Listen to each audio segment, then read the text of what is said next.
નમસ્કાર, હું છું પૂજા. આપ જોઈ રહ્યા છો દિવ્યાંગ ન્યૂઝ. અમદાવાદમાં પ્લેન ક્રેશ બાદ સુરત એરપોર્ટના ઘણા વિવાદિત મુદ્દાઓ સામે આવ્યા છે. સરકારમાં રજૂઆત છતાં હજુ સુધી નિવેડો આવ્યો નથી.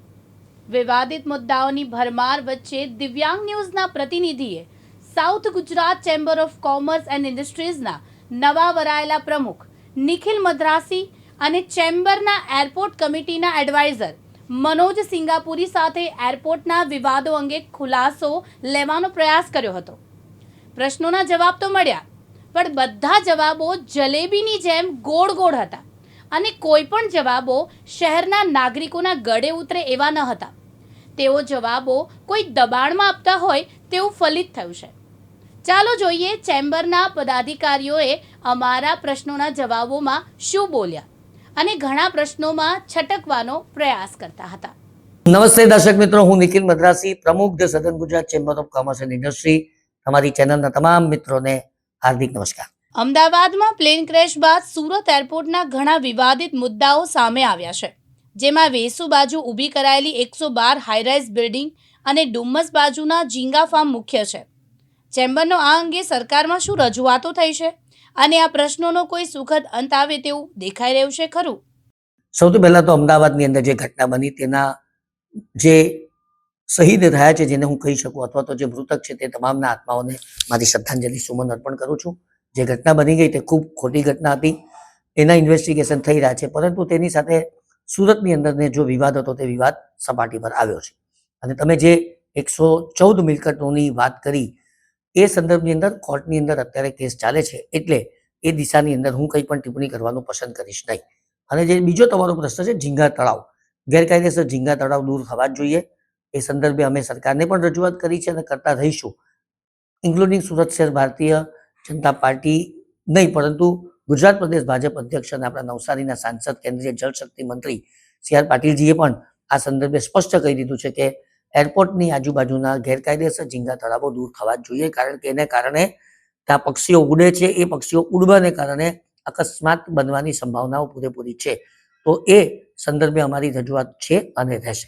એરપોર્ટને 24 કલાક જીવંત રાખવા સીએટી અને ઇન્સ્ટ્રુમેન્ટ લાઇટ સિસ્ટમ અત્યંત આવશ્યક છે, જેના સગવડ રૂપે સુરત એરપોર્ટમાં માંગેલી અમુક એકર જગ્યા ગુજરાત સરકાર દ્વારા ફાળવવામાં આવી હતી. આ જગ્યાની ફાળવણીના તુરંત બાદ એરપોર્ટ ઓથોરિટીએ આ જગ્યાની જરૂરિયાત નથી એવું રાજ્ય સરકારને જણાવ્યું. આવું થવાનું શું કારણ હોઈ શકે અને આ અંગે સુરત ચેમ્બરનો શું અભિગમ છે? તમારો મુદ્દો ખૂબ વ્યાજબી છે. આપણને ગુજરાત સરકારે જગ્યા ફાળવી હોય અને એરપોર્ટ ઓથોરિટી ના કહી દે, થોડું આશ્ચર્ય પ્રમાણે તેવું છે. પરંતુ અમે એ જ ઇન્વેસ્ટિગેશન કરી રહ્યા છે કે આવું શા માટે બન્યું હશે. એટલે એનો જવાબ હું ત્યારે જ આપી શકું જ્યારે એ ઇન્વેસ્ટિગેશન સંપૂર્ણ સમાપ્ત થાય. પરંતુ તમે જે ધ્યાન દોર્યું છે તે દિશામાં અમે આગળ ચોક્કસ કાર્યવાહી કરીશું અને અમે પણ ગુજરાત સરકારને પૂછીશું અને એરપોર્ટ ઓથોરિટીને પણ પૂછીશું કે આવું શા માટે બન્યું. સુરત ચેમ્બર આટલું મોટું સંગઠન હોવા છતાં અને જેનો અભિગમ પણ સકારાત્મક હોવા છતાં સુરત એરપોર્ટના પડતર પ્રશ્નોનો નિકાલ જે ગતિથી થવી જોઈએ તે કેમ થતો નથી? એમાં કયા પડકારો છે? જે ગતિએ થવો જોઈએ તે નથી થતો, એ વાત સાથે હું સંમત છું, પરંતુ નથી જ થતું એવું પણ માની નહીં શકાય. તમે છેલ્લા 2 વર્ષમાં એરપોર્ટ જે રીતે આકાર લઈ રહ્યું છે, આપણને ઇન્ટરનેશનલ એરપોર્ટનો દરજ્જો પ્રાપ્ત થયો. ઇન્ટરનેશનલ એરપોર્ટનો દરજ્જો મળવાથી હવે જે કંઈક ચેન્જીસ થઈ રહ્યા છે તે આપણને દેખાય છે. પણ એવું છે કે સરકારી પ્રક્રિયામાં હંમેશા થોડી વાર લાગે. ટેન્ડરિંગ સિસ્ટમ હોય, એ લોકોના પણ ખાતાકીય પ્રશ્નો ઘણા બધા હોય છે. એ ખાતાકીય પ્રશ્નોમાંથી બહાર આવવાના પ્રયત્નો તેઓ કરે છે. અમારી જે ભૂમિકા છે તે એટલી જ છે કે અમે સતત એવું ધ્યાન દોરીએ કે જો ભાઈ આ પેન્ડિંગ છે, આ પેન્ડિંગ છે, આ પેન્ડિંગ છે. પણ દરેક વખતે રજૂઆત કરીએ ત્યારે એક પેન્ડિંગ પ્રશ્ન આગળનો હોય ને તે સોલ્વ થતો હોય છે, એટલી અમને ખાતરી છે. એટલે અમને એ વાતનો સંતોષ છે કે ધીમી ગતિએ પણ મક્કમ ગતિએ વિકાસ કાર્ય આગળ વધી રહ્યું છે.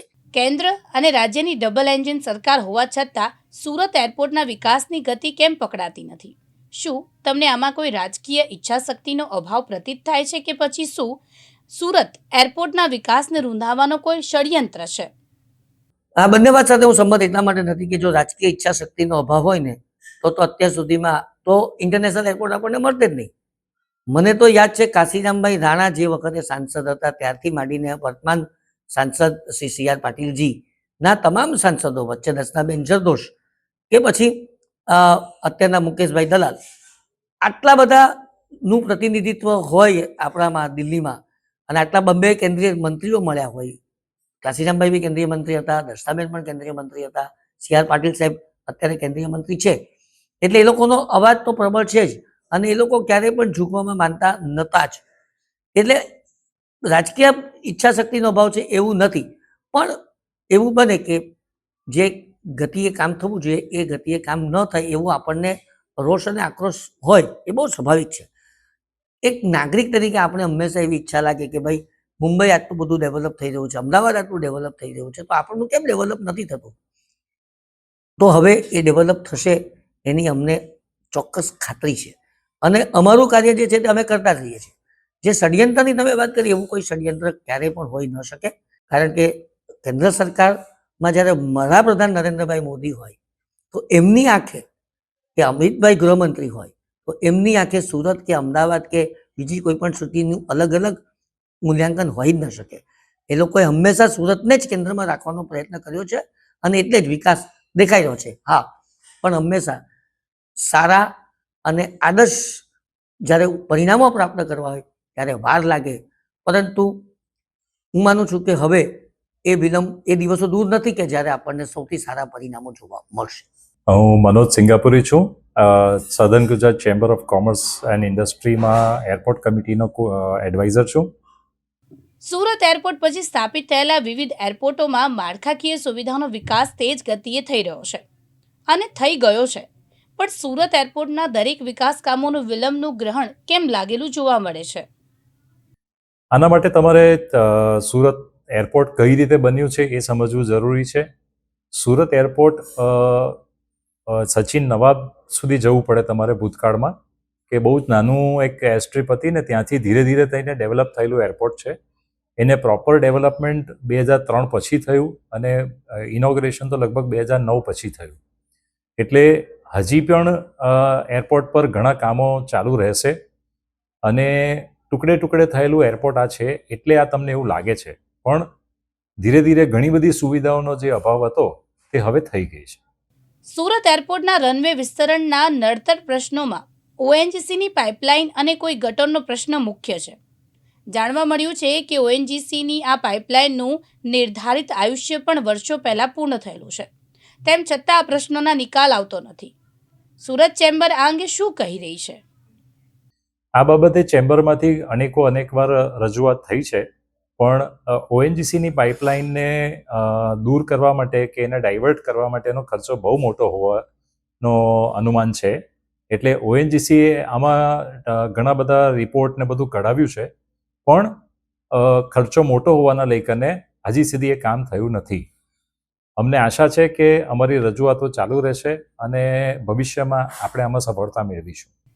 સુરત ચેમ્બર દ્વારા વર્ષોથી એરપોર્ટના વિકાસ માટે ઘણી રજૂઆતો કરતી આવે છે, જેના લીધે એરપોર્ટનો અમુક અંશે વિકાસ પણ થયો છે.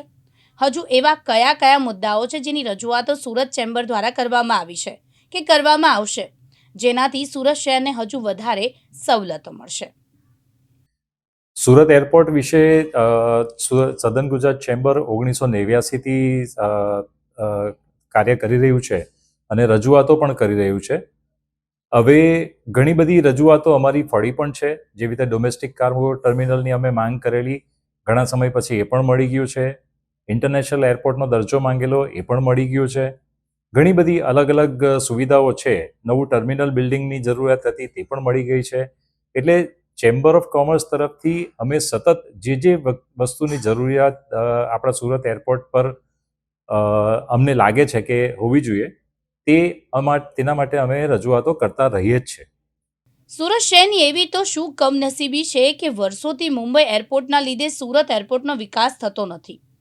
હવે મુંબઈમાં નવી મુંબઈ એરપોર્ટનું નિર્માણ થઈ ચૂક્યું છે, અને ભવિષ્યમાં પાલઘર નજીક વાધવાન ખાતે વધુ એક એરપોર્ટ આવશે એવું જાહેર કરવામાં આવ્યું છે. અને સોનાની મૂરત તરીકે ઓળખાતું આજે આપણું સુરત વિકાસના માટે જાણે ભીખ માંગતું હોય એવું ફલિત થાય છે. શું આ જ સિલસિલો ચાલતો રહેશે કે કોઈ પ્રકારનું કિરણની સંભાવના ખરી? આપનો શું અભિપ્રાય છે? સુરતથી નો ઇતિહાસ તમે જુઓ તો 16મી અને 17મી સદી સુધી તો સુરત વાણિજ્ય વેપારનું કેન્દ્ર રહ્યું હતું. પણ 17મી સદીમાં જ્યારે સુરતથી મુંબઈ તરફ પલાયન થયું ત્યારે મુંબઈનું રચના થઈ અને મુંબઈ બહુ મોટું થઈ ગયું. સુરત ને જે જરૂરિયાત છે એરપોર્ટ રિલેટેડ તેમાં એક સમયે ઇન્ટરનેશનલ એરપોર્ટની જરૂર હતી, ઇન્ટરનેશનલ ફ્લાઇટની જરૂર હતી. દુબઈ, શારજા, બેંકોક આ બધી ફ્લાઇટો ધીરે ધીરે આપણે મળતી જાય છે. પણ મુંબઈ બહુ મોટું શહેર છે અને ત્યાં ઘણો બધો ઇન્ફ્રાસ્ટ્રક્ચર છે, જ્યારે સુરત હજી ડેવલપિંગ સિટી ગણી શકાય. આમ તો બહુ મોટું છે, લગભગ 80 લાખની વસ્તી છે. અને સેન્સસના લેકરને સૌથી મોટો ઇસ્યુ એ છે કે આપણે મેટ્રો સિટીમાં અત્યારે નથી. જ્યારે બી મેટ્રો સિટીમાં તમે કોઈ પણ શહેર હોય કે કોઈ ટુરિઝમ સ્પોટ તરીકે શહેરને ઓળખાણ અપાયેલી હોય તો એને બાયલેટરલ અગ્રીમેન્ટમાં એનો સમાવેશ થતો હોય છે. બાયલેટરલ અગ્રીમેન્ટનો મતલબ એ છે કે ફોરેનના એરલાઇનો પણ સુરત આવી શકે. હાલ ચેમ્બરની ઘણી વર્ષથી રજૂઆત રહી છે કે બાયલેટરલમાં સુરતનો as a point of call inclusion થાય, અને જો એ થઈ જશે તો ઘણી બધી એરલાઇનો વૈશ્વિક એરલાઇનો છે કે જે સુરત આવવા તૈયાર છે, અને એ આવવાથી ઘણો મોટો ફાયદો આપણે થઈ શકશે.